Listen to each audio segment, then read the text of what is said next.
한 분 한 분을 우리 예수님의 이름으로 사랑하고 축복합니다. 우리는 수련회를 앞두고서 계속해서 하나님께서 기도의 축복을 강조하시고 계십니다. 첫 번째로 이 하나님이 우리에게 주신 기도의 축복은 뭐냐면 기도하면 숨통이 열린다는 것입니다. 기도를 하면 어떤 신비가 벌어지냐면 하나님과 우리 사이에 영적인 통로가 열리기 시작하고 그 통로를 통해서 우리 생각과 마음 안에 갇혀있던 나쁜 것들이 다 밖으로 빠져나가게 되고 우리에게 좋은 것을 주시는 하나님의 것으로 채워지는 놀라운 축복을 받게 된다는 거죠.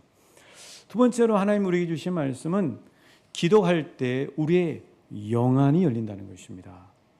영안이 열리면 어떤 일이 벌어지느냐? 우리 일상에서 일어나는 크고 작은 일들이 그냥 지나가는 것이 아니라 그 일들 속에 하나님의 놀라운 손길과 축복이 있다는 사실이 보여지게 되는 거죠. 마치 이런 것과 똑같습니다. 한 지질학자가 비포장 흙길을 걸어가고 있어요. 자, 그 길에는요 수많은 돌멩이들이 굴러다닙니다. 발에도 부딪히기도 하고 때로는 돌뿌리가 돼가지고 넘어지게 할 때도 있어요. 그게 여러분 우리 일상에서 벌어지는 평범한 일, 또 때로는 우리를 시험 들게 하는 일들인 거죠. 그런데 저 지질학자는 루페라고 하는 확대경을 가지고 있습니다. 그걸로 그 사소한 돌 하나를 딱 보면 그 돌 안에 철분이 들어있는지 또 좋은 유용한 수정이 들어있는지 이런 것들을 다 볼 수가 있는 거죠. 기도가 바로 그런 루페의 역할을 한다는 것입니다. 기도하면 그날 하루 있었던 삶들이 하나님께서 하나님의 눈으로 해석이 되면서 아, 오늘 하루도 하나님이 나와 함께 하셨구나 하는 사실을 깨닫게 되고 삶이 든든해지고 풍성해지는 축복을 누리게 되는 거죠. 자, 이렇게 기도의 축복, 기도의 유익에 대해서 말씀을 드렸더니 어떤 분이 이런 생각하시는 분들도 계실 것 같아요. 목사님, 난 기도하고 싶은데 기도하는 좀 방법 좀 가르쳐 주세요. 이렇게 말씀하실 수도 있어요. 기도하는 방법이 이렇게 한마디로 정리하면 이렇습니다. act라고 되죠. 기도의 순서는 이렇게 되는 거죠. adoration, 그 다음에 compassion, thanksgiving, 그 다음에 supplication. 그래서 하나님 앞에 찬양하고, 그 다음에 회개하고, 감사하고, 그리고 supplication, 간구하고. 이렇게 정리할 수 있습니다. 어떤 사람이 기도를 많이 하고 싶었나 봐요. 그래서 기도를 많이 하는 그 테레사 수녀님께 가서 이렇게 물었답니다. 수녀님은 기도의 능력을 참 많이 경험하신 분인데 대체 어떻게 해야 기도를 잘할 수 있습니까? 하고 물었답니다. 그랬더니 테레사 수녀가 이렇게 얘기를 했다고 해요. 기도를 잘하고 싶다면 자주 기도하세요. 기도하면 할수록 기도를 잘하게 됩니다. 다른 게 능사가 있는 것이 아니고 기도를 잘하고 싶다면 기도의 방법을 배우는 것도 중요하지만 자주 기도하는 사람은 하나님께서 성령님께서 기도하는 법들을 가르쳐 주신다는 거죠. 왜 그래요, 여러분? 기도는 하나님과 교제하는 거예요. 하나님하고 관계가 깊어지는 거라고요. 여러분, 다른 사람하고 관계가 깊어지려면 어떻게 해야 돼요? 그 사람하고 대화가 잘 통하려면 어떻게 해야 돼요?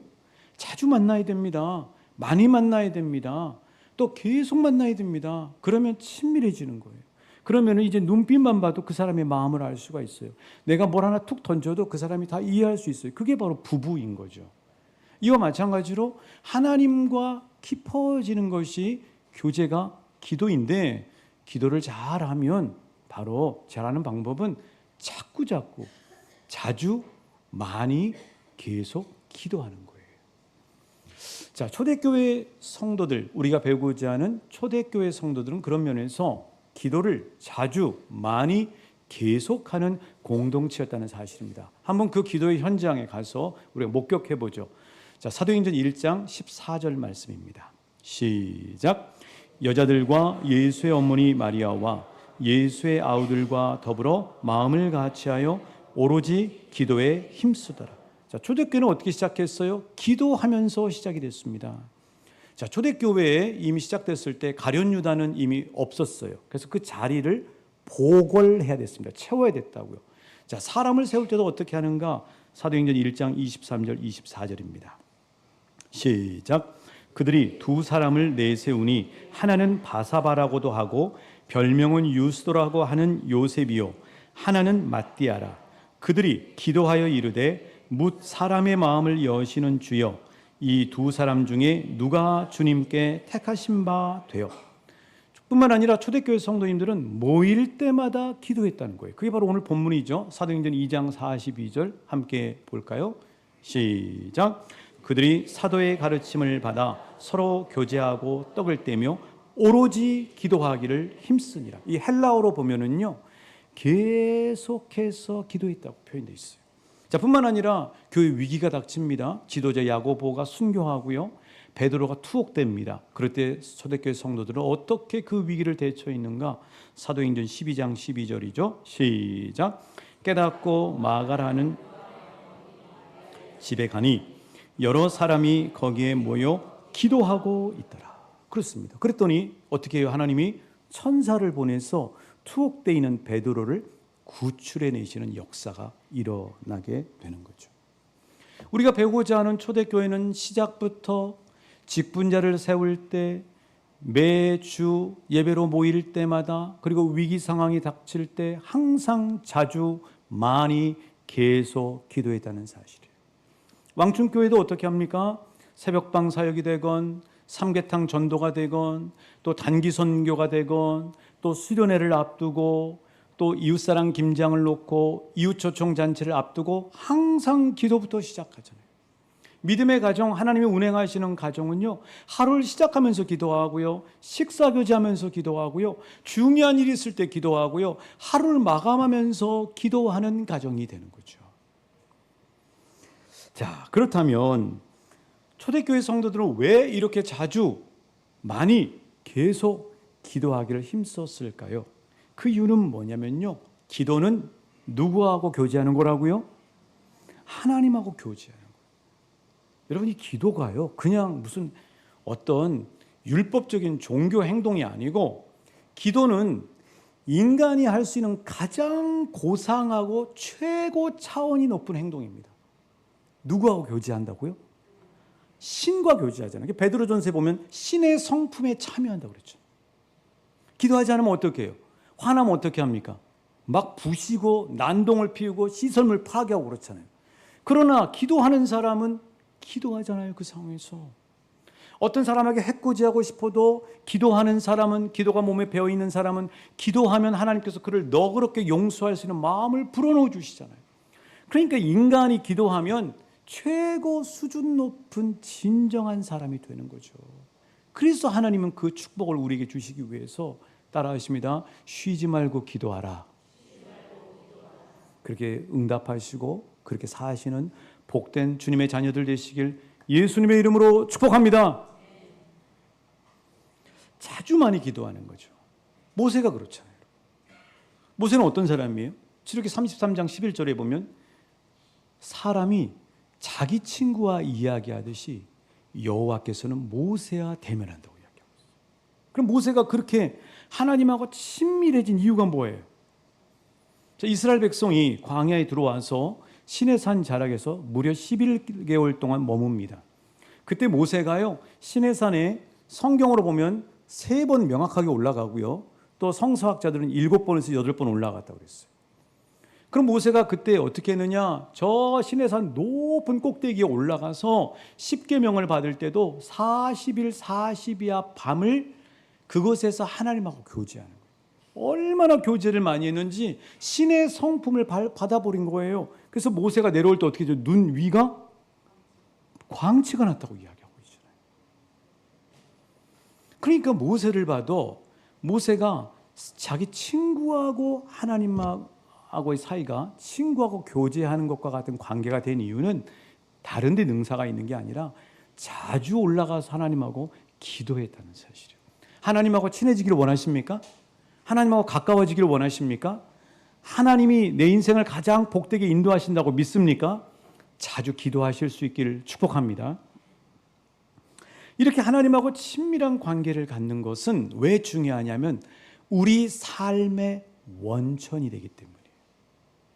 인생 성공의 핵심이 기도에 달려 있다고 성경은 거듭거듭 우리에게 말씀해 주죠. 자, 눈물의 선지자, 울 수밖에 없는 이유, 예레미야 선지자는 사랑하는 자기 백성들, 동족 이스라엘 백성들이 왜 실패하는 인생이 됐는지를 예레미야서 2장 13절에서 이렇게 진단하고 있습니다. 하나님이 진단해 주신 거죠. 시작. 내 백성이 두 가지 악을 행하였나니 곧 그들이 생수의 근원되는 나를 버린 것과 스스로 웅덩이를 판 것인데 그것은 그 물을 가두지 못할 터진 웅덩이들이니라. 이스라엘 백성이 실패한 이유가 뭐예요? 생수의 근원, 인생 성공의 근원이 되는 하나님을 버렸다는 거예요. 또 하나는 저기 보시면 노란색 스스로 웅덩이를 팠다 그랬는데 그게 뭐냐면 자기 꾀에 빠진 겁니다. 그럼 자기 꾀에 빠진 게 뭐냐? 하나님이라고 하는 샘물에 몸을 담그는 것이 아니라 터진 웅덩이, 뭐 재물이 되고 빽이 되고 지혜가 되고 세상의 철학이 되고 세상의 물질 문명이 되고 이런 것들의 웅덩이 안에 자신을 맡기면 터진 웅덩이라는 거예요. 하나도 채워지지 못하고 스스로 그 웅덩이에 빠져서 죽는 꼴이 된다는 거예요. 사랑하는 저와 여러분은 이 세상에서 가장 우리를 살리는 생명의 웅덩이이신 주님 품에서 사시는 복을 누리시길 예수님의 이름으로 다시 한번 거듭 축복합니다. 우리는 이 사실을요 솔로몬의 인생에서 알 수 있어요. 여러분 뭐 솔로몬의 지혜를 달라 그러는데요, 그거 정말 제대로 알지 못하고 하는 기도입니다. 솔로몬의 인생을 딱 보면요, 솔로몬의 인생은 축구로 얘기하면 인생 전반전은 대체로 성공했어요. 그 이유가 뭐냐면 아버지 다윗의 유언으로 물려준 성전을 7년 만에 완공합니다. 뿐만 아니라 이스라엘 백성들이 하나님을 중심으로 살 수 있도록 영적인 기초를 세워줘요. 그리고 하나님 앞에 받은 지혜를 가지고 그 두 여인의 그 재판 유명하잖아요. 황금 재판. 그런 것처럼 공정한 판단을 내려서 우리가 그토록 기도하고 있는 나라의 정의와 공의를 바로 세워줘요. 그래서 솔로몬의 전반전은요, 온 세상에 그 명성이 자자했습니다. 자, 그렇다면 솔로몬이 인생의 전반전에 성공한 이유가 뭐냐고요? 열왕기상 3장 7절, 9절, 10절에 그 답이 나와 있습니다. 우리 같이 봉독하십니다. 시작. 나의 하나님 여호와여, 주께서 종으로 종의 아버지 다윗을 대신하여 왕이 되게 하셨사오나 종은 작은 아이라 출입할 줄을 알지 못하고. 9절. 누가 주의 이 많은 백성을 재판할 수 있사오리까? 듣는 마음을 종에게 주사 종의 백성을 재판하여 선악을 분별하게 하옵소서. 솔로몬이 이것을 구하매 그 말씀이 주의 마음에 든지라. 솔로몬의 인생 전반이 성공할 수 있었던, 승리할 수 있었던 비결이 뭐라고요? 종은 작은 아이라. 주님 없이는 아이는 뭐예요? 항상 부모를 의지하잖아요. 나는 내 부모인 하나님 없이는 단 한 발도 내디딜 수 없는 연약한 존재입니다 하는 겸손한 마음이죠. 그 겸손한 마음 속에 듣는 마음으로 하나님께 나가는 게 뭘까요? 기도죠. 기도는 하나님의 은혜와 지혜가 없으면 단 한순간도 내가 제대로 살 수 없습니다 하는 겸손한 마음을 가지고 하나님 앞에 가서 아뢰고 듣는 최고의 고상한 축복의 행인 거죠. 솔로몬의 인생 전반전이 승리하는 비결은 무엇이었냐면 기도의 자리를 지켰다는 사실이에요. 그런데 안타깝게도 이 솔로몬은 인생의 전반전의 승리를 하프타임을 이용해서 후반전에도 이겨나갔어야 됐는데 후반전에는 마귀한테 역전을 당하고 맙니다. 이게 너무 안타까운 일이에요. 그럼 왜 솔로몬이 인생 후반전에 역전을 당했느냐, 패하게 됐느냐? 그 이유는요, 열왕기상 11장 1절부터 3절에 나옵니다. 같이 읽어보실까요? 시작. 솔로몬 왕이 바로의 딸 외에 이방의 많은 여인을 사랑하였으니 곧 모압과 암몬과 에돔과 시돈과 헷 여인이라. 여호와께서 일찍이 이 여러 백성에 대하여 이스라엘 자손에게 말씀하시기를 너희는 그들과 서로 통혼하지 말며 그들도 너희와 서로 통혼하게 하지 말라. 그들이 반드시 너희의 마음을 돌려 그들의 신들을 따르게 하리라 하셨으나 솔로몬이 그들을 사랑하였더라. 왕은 후궁이 700명이요 첩이 300명이라. 그의 여인들이 왕의 마음을 돌아서게 하였더라. 이 말씀에는 무슨 뜻이죠? 솔로몬이 겸손한 마음을 잃어버린 겁니다. 기도가 게을러져 버렸어요. 기도가 게을러지니까 어떻게 됩니까? 자기 꾀로 국정을 운영합니다. 그래서 저 애굽의 공주하고 결혼하면, 저 여러 이방의 여인들과 결혼하면 나라가 안정이 되겠지 하는 자기 꾀에 빠진 거예요. 인간 생각으로 운영을 하게 됐다고. 여러분, 우리의 기도가 멈추면요, 인간 생각이 가동됩니다. 우리의 기도가 시작이 되면요, 인간 생각의 가동이 멈추기 시작해요. 그리고 하나님으로부터 부어오는 최고의 지혜와 하나님의 사랑의 마음이 우리 안에 들어오게 되는 거예요.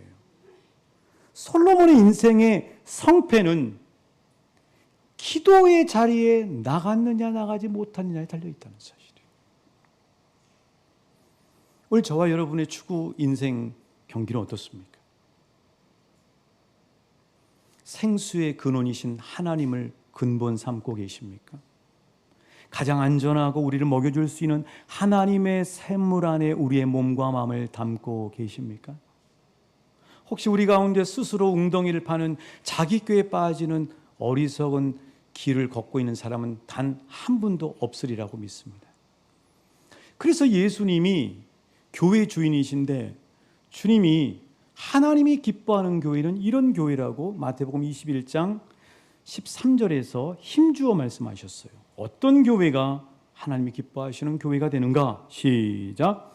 그들에게 이르시되 기록된 바 내 집은 기도하는 집이라 일컬음을 받으리라 하였거늘 너희는 강도의 소굴을 만드는도다 하시니라. 자, 어떤 교회가 하나님이 기뻐하시는 교회예요? 기도하는 집이 되는 교회입니다. 하나님의 마음을 아프게 하는 교회는 어떤 교회예요? 강도의 소굴이 되는 교회예요. 자, 그렇다면 예수님이 여기서 이 말씀을 하셨을 때는 어떤 때였습니까? 예수님이요, 나귀 새끼를 타고 백성들의 열광의 호응을 받으면서 예루살렘 성전에 입성하셨습니다. 명절날이었거든요. 초막절이었거든요. 그곳에 갔더니 사람들만 있는 것이 아니라 사람들이 많으면 항상 장사치들이 들어오잖아요. 소 놓고 양 놓고 염소 놓고 비둘기 놓고 파는 사람들과 환전을 해야 되잖아요. 왜냐하면 성전에 드리는 동전은 이스라엘 동전을 써야 되니까 환전상들이 상을 차려놓고 온 성전 마당 뜰에 있는 겁니다. 예수님이 그 모습을 보고 너무나 화가 나신 거예요. 속이 상하신 거예요. 그래서 그분의 성품에 거슬러서 채찍을 들고 그 소와 짐승들을 다 쫓아내고 이 장사치들의 가판을 뒤엎는 일이 벌어집니다. 그러면서 하신 말씀이 뭐냐면 바로 내 집은 기도하는 집이 되어야지 강도의 소굴이 되지 말아야 된다는 말씀이에요. 이 말씀 속에는 어떤 뜻이 들어있냐면요, 기도하지 않으면 그 사람이건 그 공동체건 그 단체건 강도의 소굴이 된다는 거예요. 장사 속이 돌아간다는 겁니다. 인간 계산이 돌아간다는 뜻이에요. 구체적으로 말씀드리면 이런 거죠. 우리 가정에서 기도하면 하나님의 감동에 반응하는 가정이 돼요.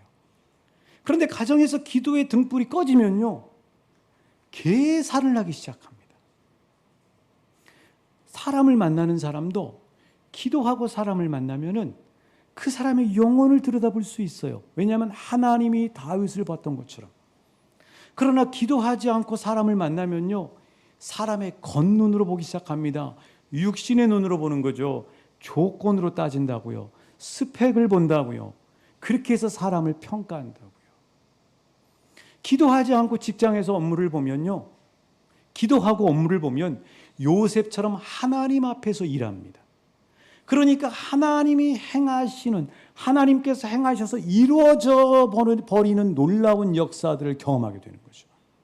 그런데 기도하지 않고 직장에서 업무하면요, 네가 더 많이 했냐, 내가 더 많이 하면서 유불리를 따지기 시작하면서 스트레스는 스트레스대로 더 받고 사람 마음이 삭막해지는 일이 벌어지는 거죠.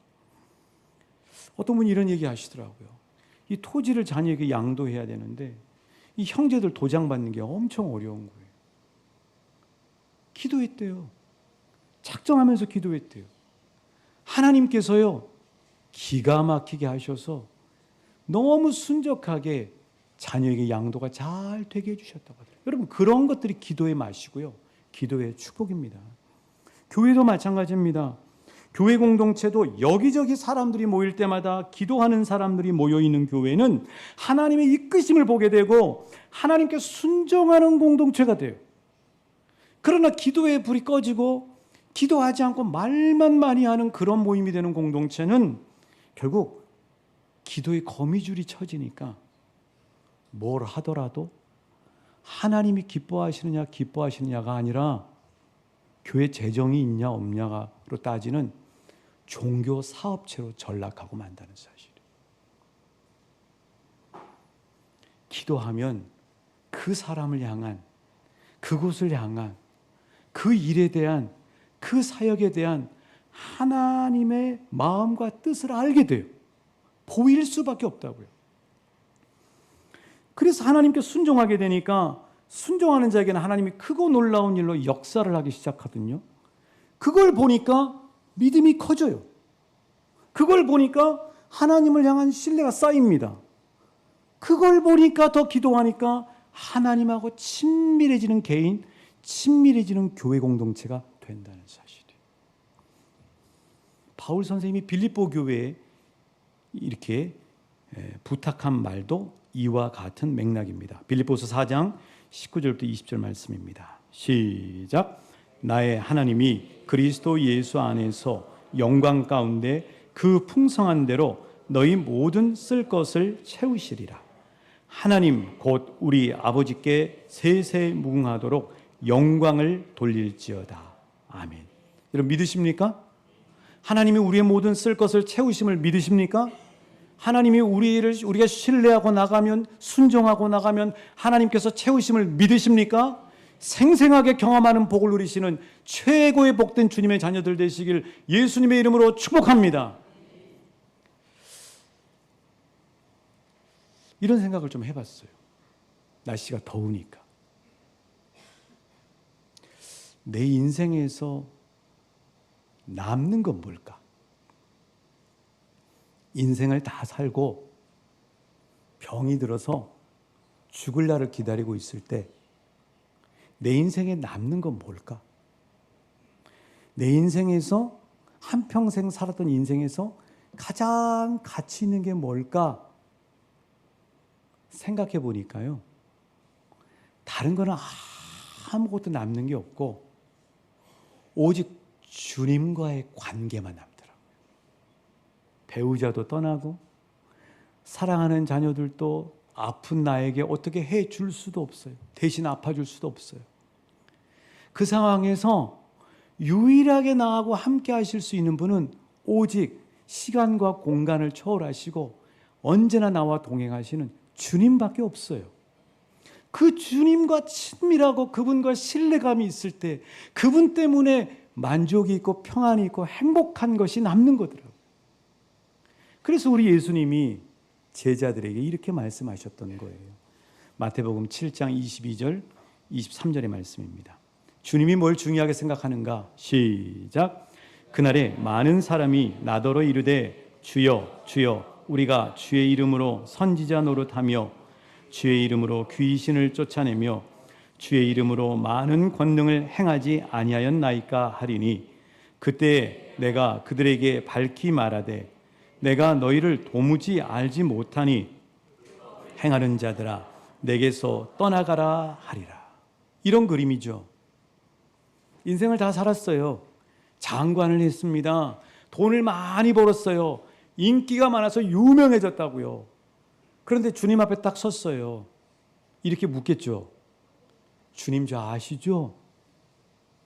나 너 몰라. 너 누구냐? 꽝이에요. 그런데 주님 저 아시죠? 그랬더니 주님이 너무 반가워하시면서 내가 너를 왜 모르니? 너는 나의, 따라하십니다. 너는 나의 베스트 프렌드야. 주님은 우리를 친구 삼겠다고 말씀하셨잖아요. 그런 주님의 친밀함에 인정받으시는 복된 한 분 한 분 되시길 주님의 이름으로 축복합니다. 그것만 남아요. 초대교우들은 이 중요한 포인트를 알고 있었던 거예요.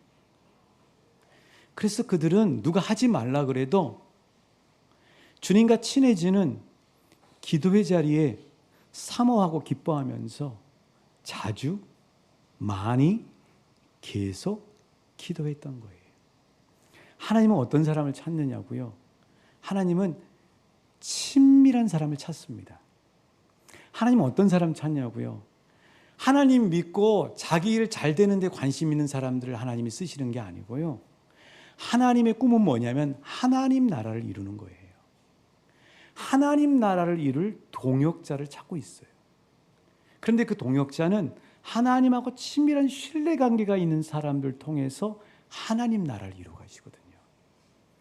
그 교회가 몇천 명이냐가 중요한 게 아니라 그 교회에 보시고 계시는 하나님의 눈에 하나님과 비밀을 털어놓고 하나님 나라의 꿈을 함께 기쁨으로 나눌 수 있는 동역자가 몇 명 있느냐가 하나님 눈에는 큰 교회이고 작은 교회라는 사실이에요.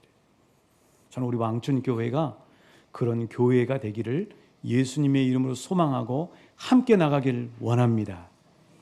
오늘 말씀 마무리하면서요, 1990년대 전 세계를 휩쓸었던 두 명의 디바, 이 디바라는 말은 여자 가수를 이야기합니다. 최고의 가수를 이야기하죠. 그 두 분의 디바의 인생을 여러분에게 함께 나누면서 마무리하려고 해요. 한 사람은요, 휘트니 휴스턴이라는 디바고요. 또 한 사람은 셀렌 디온 또는 셀렌 디옹이라고 하기도 하죠. 프랑스 말로는. 이 두 사람의 디바가 있었습니다. 그 셀럽병사의 비밀이라고 하는 그 교양 프로에 보니까 이 두 사람의 인생을 비교해서 이야기를 해 주더라고요. 휘트니 휴스턴 하면은 우리가 잘 알고 있는 보디가드라고 하는 영화의 주제곡을 부른 사람입니다. I will always love you. 나는 항상 당신을 사랑할 거야. 이 노래로 정말 세계적으로 많은 사람들에게 감동을 주었었죠. 자, 이런 화려한 디바, 멋진 이 디바 휘트니 휴스턴이 우리 한국도 왔습니다. 우리나라에 와서도 공연했어요. 그런데 우리나라에 와서 공연했을 때는 이미 휘트니 휴스턴은 영혼육이 망가져 있는 상태로 왔어요. 한국 사람들은 그래도 관대하게 그 공연을 이렇게 호응을 해줬지만 한국 공연 끝나고 난 다음엔 전 세계 공연이 다 취소가 되는 안타까운 일이 벌어졌어요. 그 이유는 뭐냐? 휘트니 휴스턴은 우리가 하는 말로 만남의 복이 없었습니다. 잘못된 만남들이 많았다고요. 그를 가장 지지해줘야 할 그의 아버지와 오빠들은 휘트니 휴스턴이 그 공연을 하고 긴장된 공연을 하고 집에 오면 설거지를 시키고 그리고 휘트니 휴스턴을 머니, 그러니까 돈 버는 기계로 그렇게 생각했던 것 같아요. 결국 아버지와 오빠들의 지지를 못 받은 이 휴스턴은 바비 브라운이라고 하는 흑인 가수를 사랑하게 되고 함께 결혼을 하게 되는데 안타깝게도 자기 남편에게도 사랑을 받지 못해요. 이 바비 브라운이 방탕한 삶을 살게 되고 엄청난 배신감에 상처를 받고 맙니다. 결국 아무도 기댈 사람이 없다는 현실을 맞닥뜨린 휘트니 휴스턴은 2012년도 이 그래미상이라고 음악계 최고의 상이죠. 그 상의 공연을 앞두고 샌프란시스코의 그 묵었던 호텔의 욕조에서 비참하게 인생을 마감하고 맙니다. 그 이유는 코카인이나 마약에 의존해서 살 수밖에 없었기 때문이에요. 자, 그에 비해서 또 다른 디바인 셀렌 디온은 휘트니 휴스턴과 다르게 만남의 복이 있는 사람이었습니다. 이 셀렌 디온이 유명해진 이유는 우리가 잘 아는 타이타닉이라고 하는 영화의 주제가 My Heart Will Go On, 이 노래를 불러서 많은 사람들에게 감동을 줬죠. 이 노래를 또 듣는데도요, 너무너무 좋더라고요. 이 장면 아시죠? 뭐 흉내내잖아요. 어디 피서지에 가서 이렇게. 이 노래를 부른 사람이 바로 이 셀렌 디온이라고 하는 캐나다 가수입니다. 그녀는 탁월한 재능뿐만 아니라 26살 차이가 나지만 남편 르네를 만나요. 이 남편 르네가 음악 프로듀서인데 이분이 셀렌 디온을 잘 사랑하고 뒤에서 이렇게 밀어줘서 전 세계적인 디바로 인정을 받게 됩니다. 두 사람 관계도 너무 좋았어요. 화목했어요. 근데 그런 인생이 순항만 하면 얼마나 좋겠습니까? 안타깝게도 남편 디바가 후두암에 걸리고 맙니다.